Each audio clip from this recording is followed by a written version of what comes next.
Hi everyone, and it's time to start chapter 2 of the Box of Delights. When they reached Sea Kings, there were the Joneses, Jemima, very smart, Maria, very untidy, Susan, like a little fairy, and Peter, a good honest sort of chap. At lunch, Kay said, "What asses we were not to ask that Punch and Judy man to come here to give his show. Don't you think we might go down and find him and ask him to come? Do let's. We could have him in the study." "Yes, certainly you can have him if you can find him, and if he will come." "Then I vote we have tea about 4:30, Kay said, "and have the Punch and Judy man about 5:30, if we can get him." "I do wish," Maria said, "that we could hear of a gang of robbers in the neighbourhood, come down to burgle while people are at dinner, and then hear all their plans, and be ready waiting for them, and then have a battle with revolvers." "I hope we may get through Christmas without that," Caroline Louisa said. "Christmas ought to be brought up to date," Maria said. "It ought to have gangsters and aeroplanes and lots of automatic pistols." After lunch, Kay went out with Peter to look for the Punch and Judy man. It was a dark, lowering afternoon, with a whine in the wind and little dry pellets of snow blowing horizontally. In the gutters these had begun to fall into white layers and heaps. "I say, it's a foul day," Peter said. "I'll go back and get a coat. You go on, I'll catch you up. Which way will you go?" "Down towards Dr. Gubbins's," Kay said, "but you better ask for the Punch and Judy man, and look for him, not for me." Kay went on alone into the street. He thought that he had never been out in a more evil-looking afternoon. The marketplace had emptied, people had packed their booths and wheeled away their barrows. As he went down towards Dr. Gubbins's, the carved beasts in the woodwork of the old houses seemed crouching against the weather. There was a kind of glare in the evil heaven. The wind moaned around the lanes, and all the sky above the roofs was grim and with menace, and the darkness of the afternoon gave a strangeness to the firelight that glowed in many windows. From the crossroads behind him a rider came cloppeting up, the horse slipping a little. The rider bent into a long white overall to keep the snow from blowing down his neck. "How d'ye do, Master Kay?" the rider said, checking his horse and looking down upon him. Kay did not recognise the man, but he noticed that his eyes were very bright. The man suddenly put his right hand to his chin. The hand wore a pale wash leather glove, and outside the glove, on the middle finger, was a gold St. Andrew's cross, set with garnets. "They tell me, Master Harker," the man said, "that wolves are running. If you see someone," he said meaningly, "say someone is safe." "I will," Kay said. "And look out for fun, Master Harker," the man said, shaking up the horse and riding on. Kay watched him go. He went skittering a little sideways and champing on the bit. It seemed to Kay that the man's arms were hung with little silver chains which jangled. Later it seemed to him that he was not a horse and a rider at all, but a great stag from the forest. Certainly the figure that passed round the bend out of sight was a stag. "If I see someone," Kay repeated, "tell him that someone is safe." I suppose he must mean the Punch and Judy man. At this moment Kay caught sight of the village policeman coming from the beast market and putting on his oilskin cape. "If you please," Kay said, "have you seen anything of a Punch and Judy man in the beast market?" "Why, it's Master Kay Harker," the policeman said. "Why, Master Kay, how you've grown! You're back from the holidays, I suppose. Now, a Punch and Judy man. Now, why, I saw one that might be called such with his show on his back. Would that be the one with the brown dog, Master Harker?" "Yes," Kay said, "an Irish terrier." "Well, I did see one," the policeman said. "He was down by Cherry Fields. He'll be in one of the pubs, Master Kay, down by the lower lock, to be sure. He wouldn't play in the snow in this bitter cold. It's going to be a bad fall by the look of it." Kay thanked the policeman and walked on. The beast market was empty of people, save for one man who had just loaded a pile of hurdles into a cart and was now turning for home, with a horse thankful to be going in from the cold. "Please, have you seen a Punch and Judy man?" Kay called. The man was singing. "Through blind, through seed, and dull the earth, yet sweet shall be the flower." The horse's excitement, his song, and the noise of the great wheels on the paving kept him from hearing the question, and he went on over the ridge and away. At the top of the ridge, Kay saw the woodland about the camp known as King Arthur's Court, standing up black against the west. There was a stab of savage yellow and red over the wood, and every tree stood out distinct and seemed so very near. He thought that he had never seen a landscape look so awful. Kay went on to Lower Loch, which is a sort of double alley of very old houses near Tibbs Wharf, where the barges were laying up for Christmas. The two alleys were known as Lochside and Quayside. There was a brew house at Lochside, and in between the two alleys was a little public house known as the Lock and Key. A lot went down at Tibbs Wharf around the Lock and Key. The bargemen used to come there, just like pirates from foreign parts, so Owen said, and would fight the landsmen for half a crown or a gowan of ale, or for the fun of it, if times were hard. Then the poachers used to bring their game there and plan their big drives with the men from the city shops. And then there was cockfighting and sometimes dog-fighting, and men would come in sometimes from the cities to nobble a horse at the races or to burgle a house, and so away. No matter what time of the day or night you might come to Lower Loch, you would always meet a dirty boy doing nothing in particular, hanging about on the approaches. If the boy whistled "God Save the King," it was a sign that you were all right. But if he whistled "Holy, Holy, Holy," all those who felt uneasy used to get under cover. There was said to be a great deal of cover between the two alleys, chimneys which would hide a couple of men, doors which opened from house to house, false floors under which a man could hide or a body could be hidden, traps which took one into a cellar or into a vault or into a big old drain of the monastery. There were hiding places above and below everywhere, where wanted men could lie, and in the old brew house who knew what went on. However, Kay used to enjoy going down to the Lower Loch to look at the barges and at the small sea-going vessels, colliers, topsail schooners, brigantines and barbicines, which sometimes came here. He saw the usual dirty boy as he drew near, and recognised this one as a lad called Poppyhead, which is the country name for ringworm. Poppyhead was sucking a straw under the lee of the bridge, and beating his hands to try and warm them. On seeing Kay, he took the straw from his mouth and stared, but did not whistle. "Please," Kay said, "do you know where the Punch and Judy show man went?" "What? Do you know where the Punch and Judy show went?" "Ah, where did he go?" "He's gone." "Do you know where to?" "He went along." "Up this way, was it?" Was it this way?"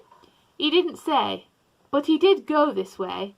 "I don't know, but you did see a man with the Punch and Judy show passing along here." "Yes, I saw a man go." "And he had a Punch and Judy show with him?" "I don't know." A couple of ragged little boys crept out from under the bridge. They stared with their fingers in their mouths. "What does he want, Poppy?" one of them asked. "I don't know," Poppy said. "The man with the Punch and Judy show," Kay said. "He's not there," a woman who was passing said. "He's gone up to Cockfarthings, in the Bear Wood." She was all wrapped up against the snow in the grey plaid, and Kay did not know who she was, but he saw a pair of very bright eyes, and noticed a gold ring of odd shape on the bare hand that clutched the plaid close. She was passed on over the bridge at once, without heeding Kay's word of thanks. Kay turned in the other direction for Cockfarthings, and the three little boys called out to him to give them some halfpennies as he went. They flung stones after him and called him Dinger, but there were not many stones lying handy, nor could they aim well with the snow whirling in their eyes like gritty dust. A very long time before, when the abbot had ruled there, someone had kept bears for amusement of the pilgrims coming to the monastery, and part of the village was still called the Bear Ward, though perhaps no bears had been there for 4 centuries. Cockfarthings was the name of a man who kept a pub called the Drop of Dew there. There had been 2 brothers, cockfarthings, John and Henry, but John was now dead, and Henry Cockfarthings made baskets when not serving in the bar. So Kay walked up to the drop of dew and again admired the sign, which showed a drop of dew as big as your head, all frosty with the dust of glass. He went into the bar expecting to see Henry Cockfarthings, but Henry was somewhere in the backyard doing something with a mallet, it seemed. The only person in the bar was a little old bright-eyed man for whom he was looking. He sat in the settle by the fire looking at a book, which he closed and put into his pocket as Kay came in. Kay, who had very quick eyes, noticed that the book was full of coloured pictures. Kay never quite knew why, but as soon as he saw the old man sitting there in the lonely bar, he said, "If I saw someone, I was to tell him that someone is safe." "Ah," the old man said, "but I say that's more than anyone knows when the wolves are running, Master Harker." "Please," Kay said, "will you tell me what you mean by wolves?" "If you keep looking out for fun," the old man said, "you will see the wolves as like as not, or won't you?" "I don't know," Kay said. "And now, Master Kay Harker," the old man replied, "you want me to go up to Sea King's with my Punch and Judy at 5:30. "Did Peter tell you?" Kay asked. "Did my friend Peter Jones find you?" The old man paid no attention to the question. "I will be there, Master Harker," the man said, "with my Punch and Judy at 5:30, and perhaps," he added, "I'll bring more than my Punch and my Judy, for a travelling man collects as he goes, doesn't he?" "I should think he would," Kay said, not knowing what else to say. "Ah," said the little old man, "you would think he would. You are one that thinks right, then. And now, Master Harker, as I've heard tell that you are fond of birds, perhaps you will tell me what bird you'd like to see best of all the birds there are." "There is a bird," Kay said, "that I'd frightfully like to see, but I'm afraid it doesn't exist." "Ah, but perhaps it does exist, Master Harker," he replied. "Come, look now at the desert sands where the pebbles are diamonds. Look now the spice tree and smell the spice upon it." And as he spoke, he pointed at the fire. The kettle on its hob was steaming a little, but not enough to dim the glow in the grate. As Kay looked, this seemed to open up into a desert all glittering with jewels. Kay knew that it was the Arabian desert, for somehow Egypt and the pyramids were behind him, and the mirages were forming far, far in the distance, and then lo, in the midst of the desert was a sole Arabian tree, oozing gum, its leaves dropping crystals of spice, and its flowers heavy with scent, and its fruit shedding sweetness. Leaves, flowers, and fruit all grew on it at the same time. As Kay looked, a wind parted the boughs, and within, on a nest of cinnamon sticks, was a phoenix. "It's a phoenix," Kay said, "and now I can say I have seen one. Oh, I wonder, will it begin to sing?" The phoenix did begin to sing. She lifted her head, and the plumes changed from white to gold, and from gold to orange. As the song increased so as to shake the very house, the plumes changed from orange to scarlet, and lo, they were no longer plumes, but flames, which burned up the phoenix, and so the song died away, and at last there was no phoenix, nor any nest, only some ash blowing away in the wind, and a few embers. "Watch now," the old man said, and Kay watched. Something stirred amongst the embers. Something was being thrust from amongst the embers so that it fell with a little click upon the jewels at the tree foot. And Kay saw another thing fall, and then saw that these things were white fragments of eggshell which the wind carried away. Then out of the embers, in the tree, a little unfledged phoenix rose. It hopped onto a branch, pecked a flower, and pecked a fruit, and crowed. "There," the little old man said, "that is the bird you were afraid didn't exist. But now, Master Harker, Master Cockfarthings is coming, so you shall see me at Sea King's, with my Punch and my Judy and my little dog Toby, at 1:30, after 5. "Oh, but please," Kay said, "I was to settle with you how much we were to pay you for the performance." "As to that," the old man said, "suppose you were to dig down at Sea King's and found the way into what would you pay for going in?" "I don't know," Kay said. "And suppose," the man said, "that you were to dig through at Sea King's and found the way into what would you pay for going in? 1 silver sixpence with a hole in, isn't it?" "I don't know," Kay said. "And I don't know," the old man said, "that what you give for my great shows will be a fair pay for all the wonders seen. But 5 new silver shillings won't break you, that and a biscuit for my Toby, and a dish of eggs and bacon afterwards for me." "Indeed you shall have all that," Kay said. "In my box," the old man said, "that I carry about with me, I have other delights beside my show," and he tapped a little flat wooden box covered with some black shining waxed or tarred cloth against the rain.